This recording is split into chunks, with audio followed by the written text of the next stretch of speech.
Hello everyone. So this is another lecture for our subject, which is science. So in this lecture, we will talk about what is nervous system. Basically, the nervous system is the one that controls every organ in our body. So all organs in our body bows down before the nervous system. Now, without this particular organ system, we will not be able to do our life processes. All right, so let's get this over with and discover what is nervous system. Okay. Now, before we discuss the different parts of your nervous system and its function, we'll try to find out first what is where does the nervous system originates. So basically, all animals have nervous system except for one organism which is called the sponge. So in this case, the sponge here is the blue one on the background. So the blue one that we have right here is the sponge.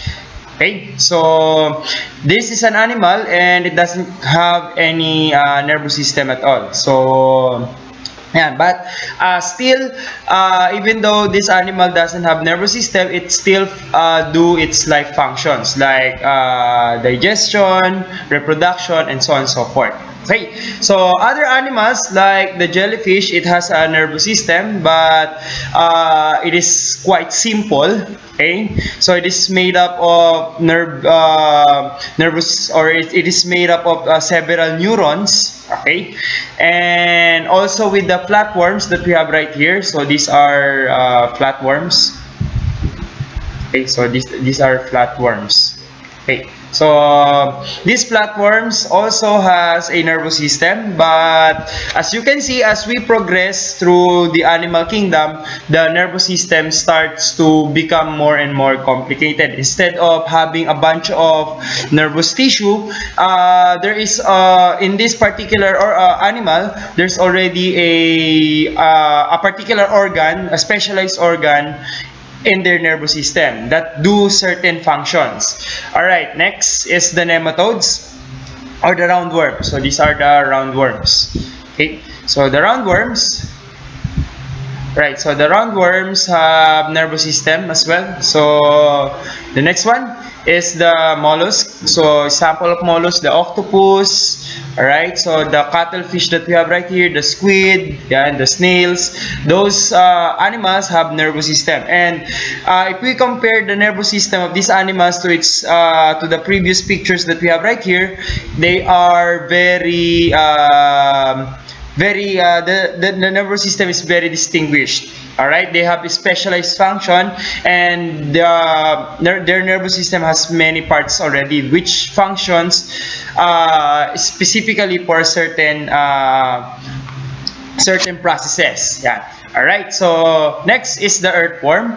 All right. So the earthworm here is also has a very distinguished nervous system, and since the body of this earthworm starts to become segmented, so every segments that we have here on earthworm has its own distinguished nervous system, or their distinguished part of the nervous system, which functions in a certain that do a function on a certain processes. All right, next one is the spider. Okay, so the arachnids. Yeah. All right, so arachnids are very all right, so arachnids are very how should I say this one?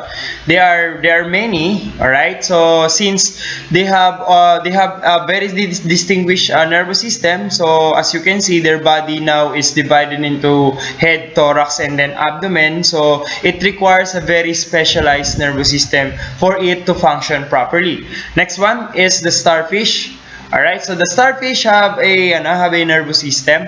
Okay, so compared to the arachnids has far more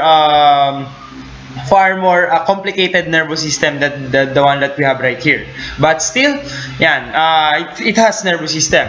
And finally, we have the vertebrates. Yeah. So since the evolution of the spinal cord, all right. So organisms that have spinal cords tend to have vertebral column or the vertebrates or the backbone. Or yeah.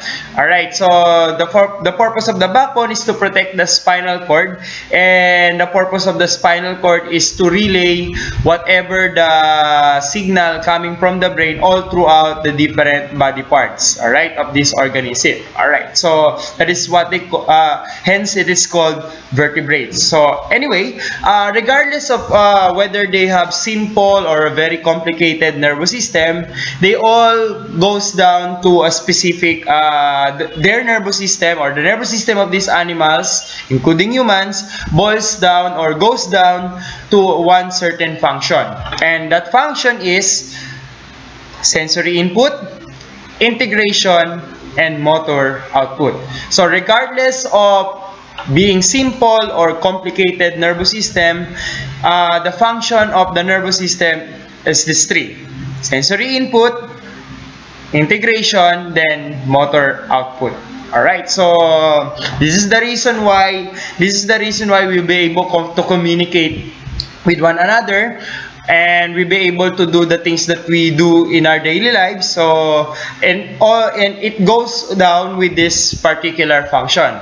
Now, in this particular lecture, we will try to discuss here the organization, all right, the function, and what will happen if the nervous system is damaged. Right? So let's get this over with. Okay. So what are the components of the human nervous system? All right. So as you can see on this picture, there are this is the overall components of your nervous system. So we have here the brain, the spinal cord, and the nerves. All right. So these are the components of your nervous system. Unlike other organ system, the nervous system has very few parts. But even though it has a few parts, it contains these parts are very complicated.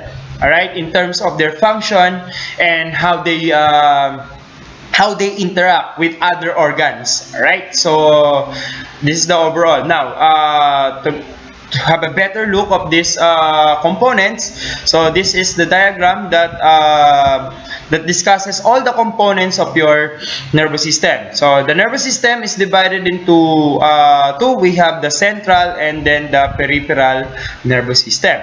All right, so in this case, the peripheral nervous system will send a signal to the nervous system via the sensory division, and the central nervous system will do integration of that particular stimuli, and then it brings out or it goes back to the peripheral nervous system to cascade it to the motor division of the nervous system to do a particular motion or a certain function to the other organ system that it will relay on. Alright, so after that, the peripheral nervous system is divided into two. We have the sensory division and the motor division. If you recall, there are 5 sense organs. So we have the eyes, we have the nose, the ears, the skin, and the tongue. Alright, so those sense organs are part of this sensory division of your nervous system, or technically the peripheral nervous system. And then the motor division is the one that do the function. Alright, these are the one that do the function of a certain organs, like the voluntary organs, like the skeletal muscles, yan, or the somatic nerve, which is connected to the somatic nervous system. So these are technically these are the organs that do the output. Alright, next one is the autonomic nervous system. So these are the organs that do the output, but in terms of it, this is involuntarily. Alright, so like we have in the autonomic nervous system, we have the glands, yan, and other organs like the stomach, okay. Alright, and any organ that do the involuntary functions. Alright, so under the autonomic nervous system, we have the sympathetic division and then the parasympathetic division. So when we are under stress, alright, so when we are under stress, so the sympathetic division does its work. Then to calm ourselves after that stress, that's the parasympathetic division of the nervous system. Alright, so basically these are all the components of your nervous system. Now let's take a look on each of the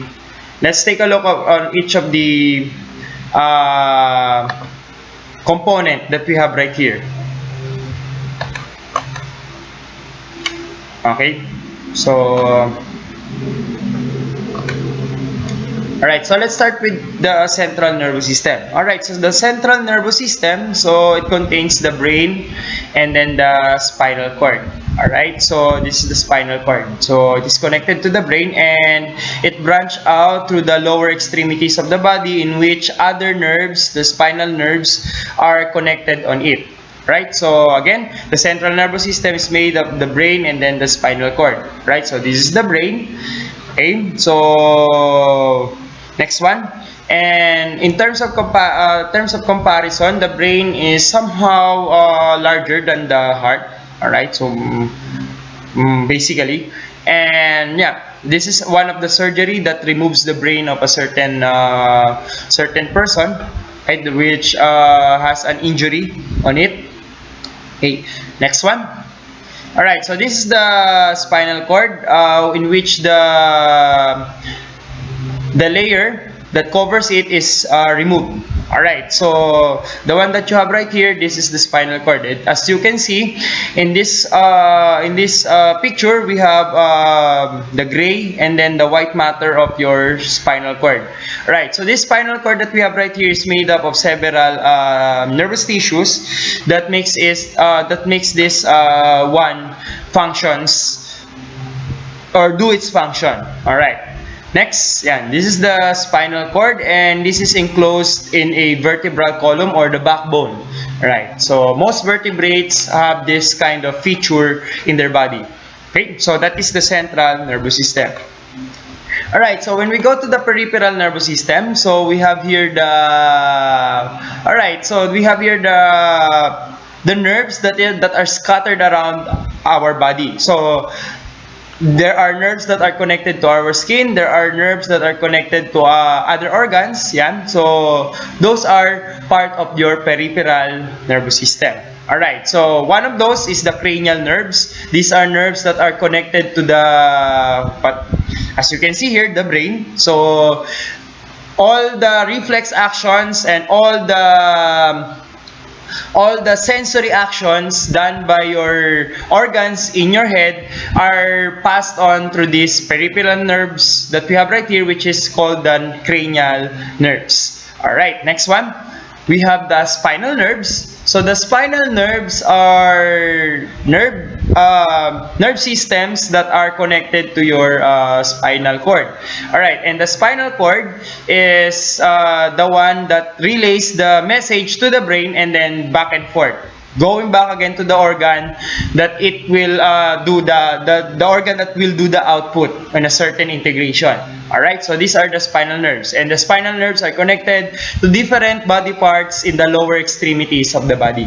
Alright, so that is your peripheral nervous system. Alright, so basically these are all the components of your nervous system. Okay, so let's proceed. Now, what makes up the nervous system? Okay, so basically, you can see on the pictures that you have seen already the brain, the spinal cord, and then the peripheral nerves. Alright, so the question here is, what makes up the nervous system? Okay, so the brain is made up, or the brain is the organ. Alright, it's an organ of your nervous system. That technically, what makes up your brain? Alright, so if we recall the organization of life, so we have molecules, we have atoms, rather molecules. Then after molecules, we have cells. After cells, we have tissues. Then after tissues, we have now organs. Then after organs, we have now organ system. And if we group all the organ system, we have now the organism. Now, basically, the nervous system follows that certain pattern. So, the organ system is the nervous system. The organ that includes in your nervous system is your brain, and then the spinal cord, and then the nerves. What makes them up? Obviously, nervous tissues. What makes up those nervous tissues? Technically, the basic unit of life, which is called the cells. Alright, so the nervous tissues are made up of nerve cells, or technically we call it neuron, and we have another one which is the neuroglial cells. Okay, so technically the brain and then the spinal cord is made up of, or not only the spinal cord, but the nerve system in our body is made up of these two cells that we have right here. Alright, so to better visualize this one, so let's let's have this one first. Okay, so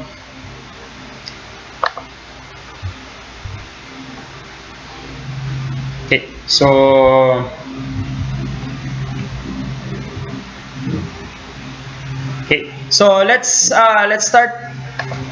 Okay, let's start first. What is a nervous tissue? So the nervous tissues look like this. So technically we have your neurons over here. Yan. So this is the neuron, and the extension of that neuron goes through here, and the glial cells are located beside the neuron. So later we will discuss what is the function of these glial cells and how they what is the importance of these glial cells to the neuron. Alright, so another view of the nervous tissue. So we have here the neuron. Ayan. So then we have the axon. Then we have the glial cells again surrounding the neuron that we have right here. Alright, so let's go back. Alright, so let's start first discussing what are these nerve cells, or technically neurons. Alright, so nervous system is made up of nervous tissue.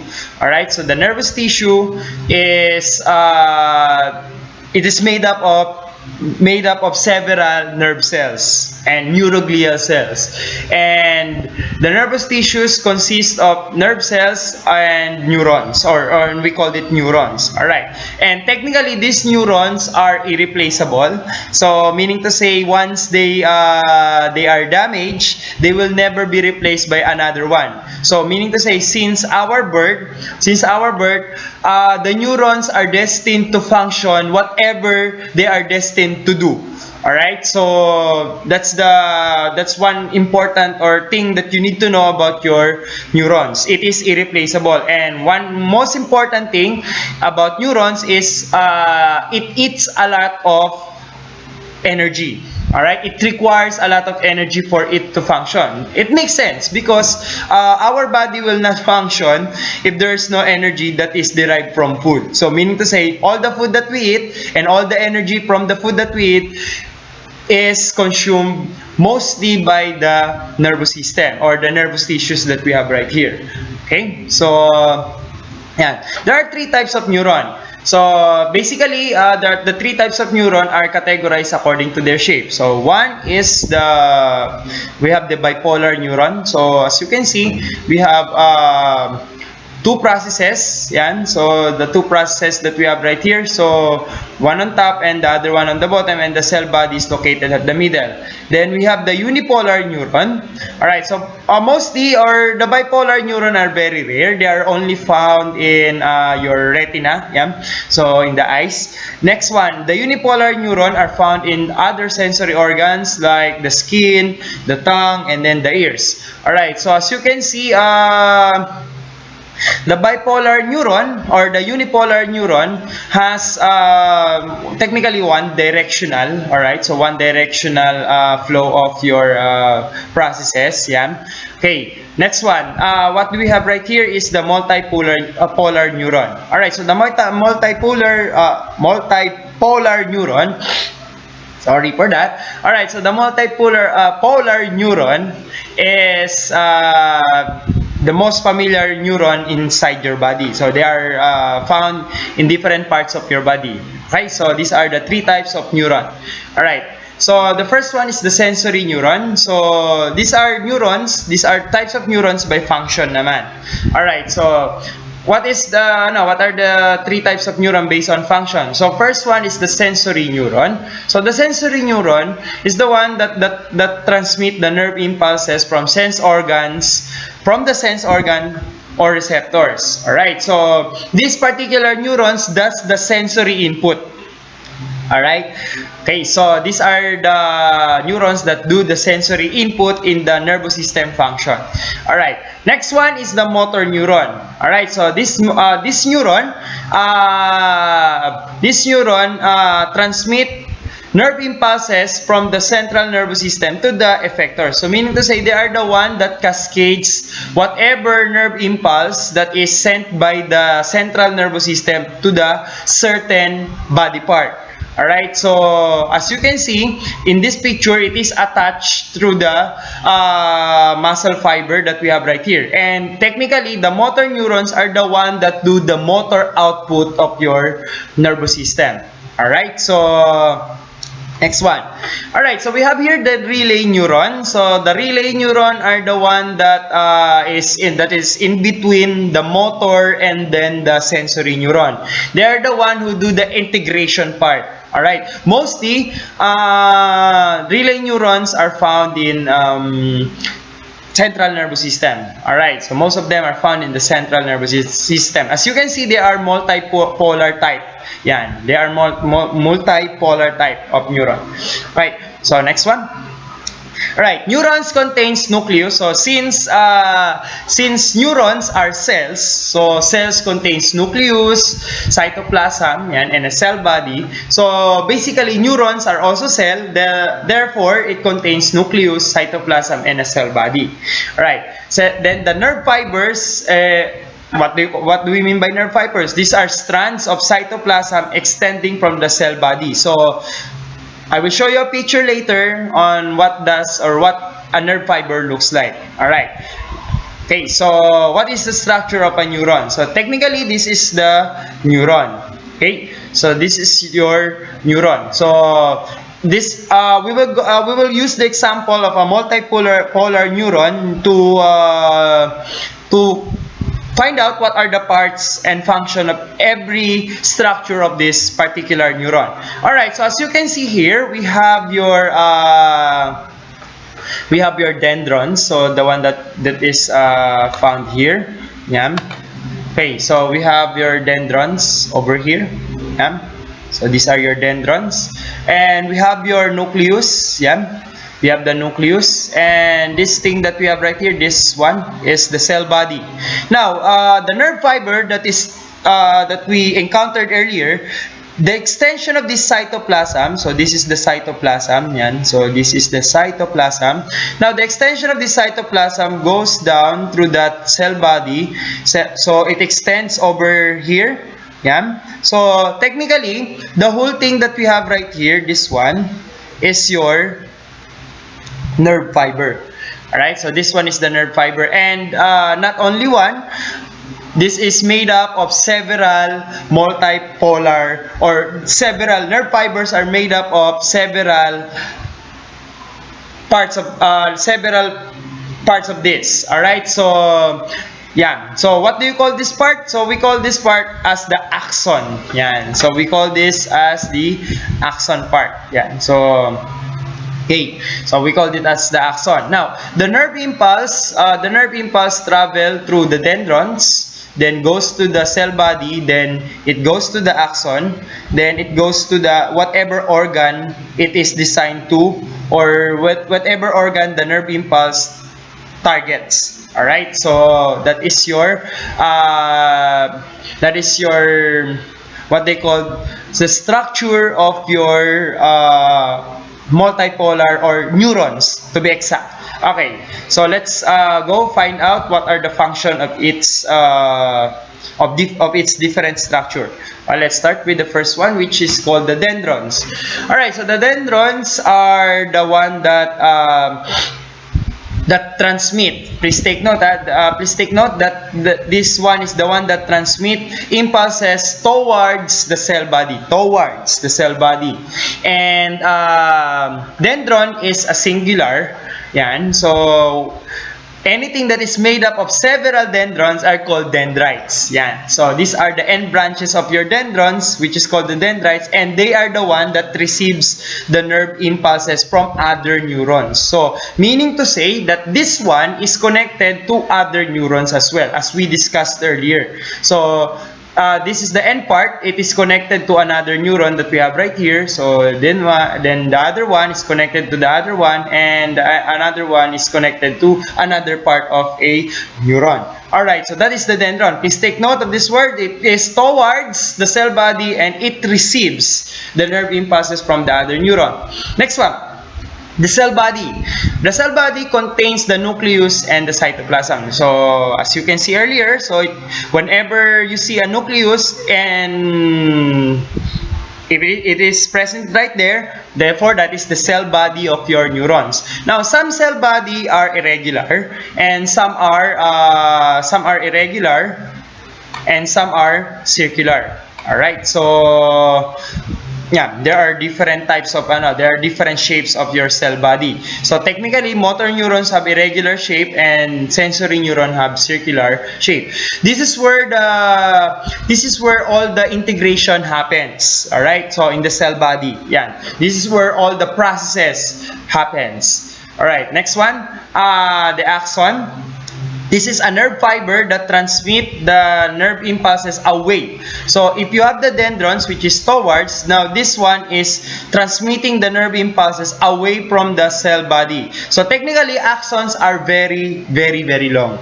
Alright, so they are very long. And yeah, it depends on what body part it is attached. Yan. So that is the axon. So anything that is made up of several axons, we call it nerve fibers. So a bunch of axons, a bunch of axons are called nerve fibers. So next, the fourth one is the myelin sheath. So the myelin sheath is very important. So this is one of the function of your glial cells, which we will discuss later. So it protects, it protects and provides insulation to the neuron. Alright, so just like a wire, just like a copper wire with plastic insulation covering it. So without that plastic insulation, you will likely to be electrocuted by that copper wire. So in order for you to be or not to be electrocuted, it is covered with plastic insulation. So similar to that, we have your myelin sheath in our body. So our neurons is covered with fatty insulation for better or efficient nerve impulse transmission. Alright, so where is the myelin sheath located? So the myelin sheath is located, or this is the myelin sheath. Yan. So this one, the yellow one that we have right here. Yan. So this is the myelin sheath. Yeah. Okay, so that's the myelin sheath. Yeah. Okay, so all neurons have that kind of protection or insulation. Alright, next one, we have the neurolemma. So the neurolemma is the membrane that surrounds the myelin sheath. So if we can take a look right here, so this is the myelin sheath, the yellow one, and then the one that covers it, so this one, the one that covers it is called the neurolemma. Yan, neurolemma. Okay, so yeah, so that is your neurolemma. Okay, covers the myelin sheath. Next one, the nodes of Ranvier. Yan, so these are the regions of the axon where myelin sheath is absent.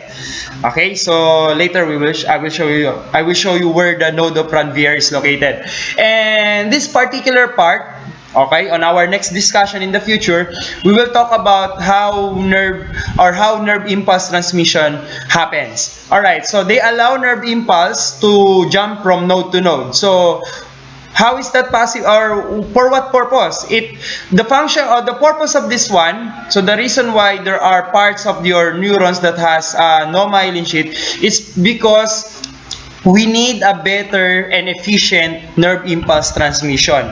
Alright, so it makes the nerve impulse transmission move faster. Yeah. Alright, so yan, as I've said earlier, it speeds up the nerve impulse transmission along the nerve fiber. Remember that the nerve fibers are very, very long, so it requires a very efficient, and not only efficient, very fast transmission of nerve impulse. So where is this nodes of Ranvier located? So the nodes of Ranvier is located here. Yan, so that one. So these are nodes. These are the nodes of Ranvier. All right. Next one. All right. Next is the dendrites of the axon. All right. So the axon also has its dendrites, and these dendrites are different from the dendrites of the cell body. So these are dendrites that communicate with the effector. So it does the motor output. So it is connected to an effector. Thus, that particular organ, a gland or an organ, will do its particular function based on the instruction of the central nervous system. So, where's the dendrites of the axon located? So, the dendrites is located here. So, this one. Okay. So, these are the dendrites. Yeah. So, these are the dendrites. Okay. Over here. Okay. Next one. And the final is the motor end plate. So this is the point where the dendrite and the muscle fiber are joined together. Okay, so if they are joined together, if they are not joined together, technically your neurons has no will not do its function. Okay, so it must be connected to an effector for it to do its function. Okay, so that's the motor end plate. Now in the picture, the motor end plate is located on the same area where the dendrite of the axon is also located. Right? So basically, these are the parts and function of your neurons. Alright, so let's go back. Okay, let's go back to okay, so we are done with the neurons. So now we go now to so we are done now with the neurons. Now we go now to its support system. Okay, the neurons or the nerve cells will not work properly if there will be no support system that will be provided on them. All right, so we call them the glial cells. Right. So again, these glial cells also irreplaceable. All right. So these are irreplaceable, and the function of these glial cells is to surround the neurons. As you can see in the picture on nervous tissue, whenever there's a neuron, there is always a glial cell. Alright, so it surrounds the neuron and provides support and insulation between them. Now, there are different glial cells found in central and then the peripheral nervous system. Alright, so what do we have right here? The astrocytes. Alright, so the astrocytes are the glial cells that are found in the brain, which functions for support, and it regulates the ion transmission like sodium and potassium inside or including the calcium. Yan. So it regulates these ions in these particular parts. Okay, so that is your astrocytes. Next one. And also, the astrocytes provide nourishment to your neurons in the central nervous system. Alright, next one is the microglial cell. Alright, so the nervous system is a very delicate organ, so it requires a lot of protection.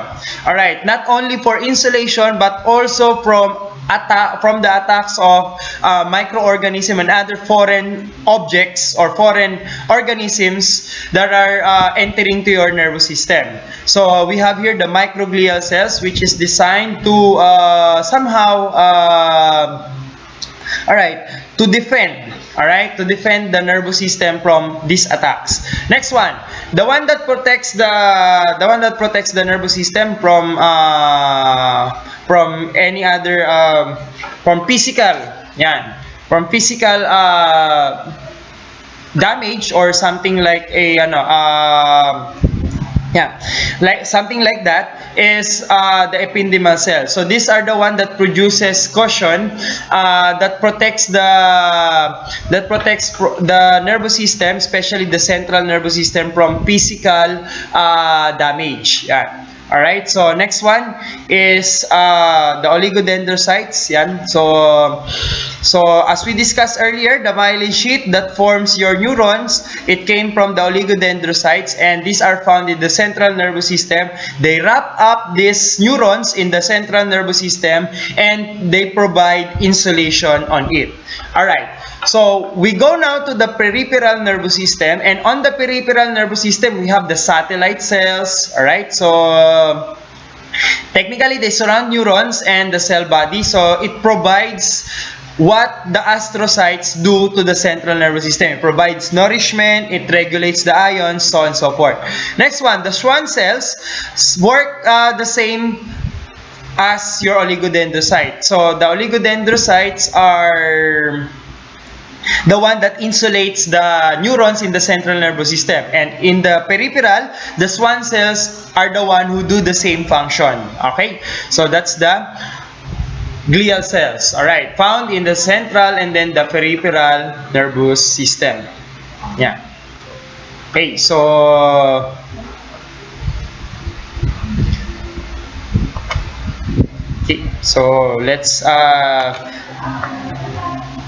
let's find out. So alright, so what is this neuroglial cell? So let's start first with the astrocytes. So the astrocytes, the one that you have right here in the picture. So these are the one that nourishes the central nervous system. Alright, so the next one, we have the microglial cells. Okay, so the next one is we have the ependymal cell. So as you can see, this one produces a cerebral fluid that protects the brain from certain physical damage. Yeah? So to avoid extensive damage done by physical aspect. Yeah? So these are the ependymal cells. And these are the oligodendrocytes. As you can see, this glial cell surrounds your neurons in the central nervous system. Next one, we have the one found in the peripheral nervous system. Yeah. So next one is the Schwann cells. All right. So yeah. So these are the Schwann cells. Okay. So there we go. Yeah. Okay. So that's it. So that's your that's the nervous tissue. So it is made up of nerve cells and then neuroglial cells. Alright, next one. How does your nervous system process information? Again, when we have the as I've said earlier, all animals have a nervous system, and whether they are simple or complicated, it doesn't matter. It all goes down to one simple function: sensory input, integration, and sensory or motor output. Now, you can put in the comment section, what do you think is the part of the nervous system that do the sensory input, the integration, and the motor output? So you can put that one in the comment section. Now let's go back here. So how does the nervous system process information? Now we will just expand those three functions that we have right there in the first place to a more detailed one on how technically the nervous system process information. Alright, so the first one is the information is gathered by the receptor. So we have right here the sensory input. Yan. So we have the sensory input. Now the sensory input is converted into electrical signals. Alright, so for example, in our eyes, so the light is converted to chemical, and then the chemical is converted into electrical signals, which is passed down from neuron to neuron to the peripheral nervous system, going to the central nervous system. Then the brain will do the integration, alright, and interprets this particular nerve impulse. Okay, and upon interpreting this nerve impulse, it it passes that impulse down to the peripheral nervous system again, and then the peripheral nervous system again will cascade it down to the effectors. Alright, so the effectors is the one who will do the motor output. Alright, so this one is the motor output. So basically, the nervous system do every time or every day in our daily lives. So the nervous system do this particular function 24/7, 365 days in your life. Alright, so hey, so that's how your nervous system process information. Now there are times that the nervous system, in the nervous system, the nerve impulse doesn't go to the brain anymore. We called it reflex. Okay, so we called it reflex. So there are certain inputs. There are certain nerve impulses that doesn't require the brain to interpret it or to integrate it. So it just goes back again to the spinal cord or the cranial nerves, and it goes or it does a certain output, which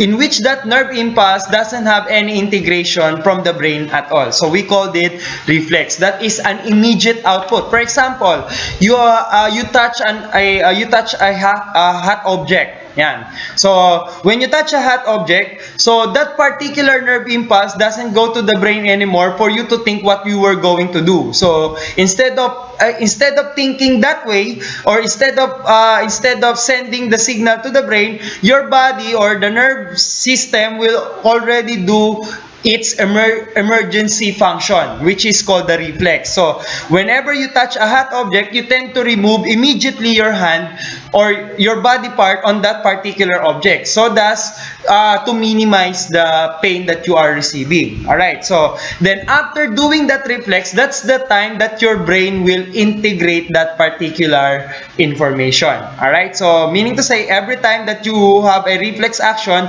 the brain is also secondary to do the function. Alright, so technically, this is how your nervous system processes information coming from the environment. So, okay, so, well, basically, that is all about the nervous system. And today, you have learned that how the nervous system do its basic function, which is the sensory input, the integration, and then the motor output. Next one, you have learned today that the nervous system is made up of central, the peripheral nervous system, sensory, motor output, somatic nervous system, and such. Alright, so the nervous system is made up of different components. Next one, the nervous system is not only made up of neurons, they are also made up of glial cells, which functions for support and insulation of your nervous system, or your neurons, basically.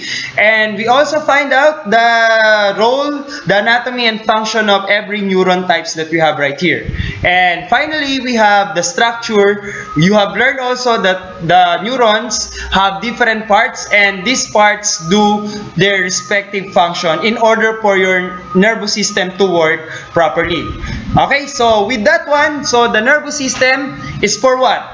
Okay, one characteristics of life that is supported by your nervous system, and that is sensitivity. The ability to respond to a certain stimuli. Now, if you don't have any nervous, or if you don't have a nervous system in your body, technically everything around us, we will not be able to respond to it. Alright, so with that ends up our lecture today, and I hope you learned something from it. So, goodbye, and don't forget to smile. Alright.